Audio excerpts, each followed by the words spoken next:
పిల్లలు, ఇవాళ geography class లో ప్రపంచ దేశాల గురించి చెప్తాను. సైలెంట్ గా వినండి. నిన్న మంగళవారం సినిమాకి వెళ్ళారా? సూపర్ ఉంది. అది నా పెన్నే, ఇలా ఇవ్వు. రేయ్, అక్కడ గోల ఏంట్రా? కిమ్ అనకుండా ఉండండి. కిమ్ అంటే ఏంట్రా? కిమ్ అంటే భూతేమరా, పైకి అనకూడదు. రేయ్ సుబ్బారావు, ఉత్తర కొరియా అధ్యక్షుడు ఎవర్రా? కిమ్ అనొద్దన్నారు కదా మేడం. ఏంట్రా? సర్లే కృష్ణ, దక్షిణ కొరియాలో ఒక వంటకం పేరు చెప్పరా. చీ మేడం. చీయా? చీ కాదురా, అది కిమ్చి.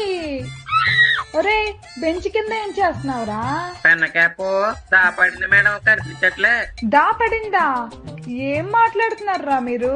మేడం, ఈ అమ్మాయిలు నువ్వుదా? ఏ భాష మాట్లాడుతున్నారా మీరందరూ? నువ్వు కింద మేడం, మీరే కదా మేడం కిమ్ అనకుండా ఉండమన్నారా? మీ తెలివి బానే తెల్లారింది. కిమ్ అంటే సంస్కృతంలో ఎందుకు, ఏమిటి, ఎలా అని. నేను కిమ్ అనకుండా ఉండమంటే ఏమీ మాట్లాడకుండా చక్కగా పాఠాలు వినమన్నాను, అంతేగాని కిమ్ పదం లేపేమని కాదు. సరే సరే, ఇప్పుడైనా కిక్కురు అనకుండా పాఠం వినండి. కిక్కురు అనకుండా అంటే ఏంట్రా?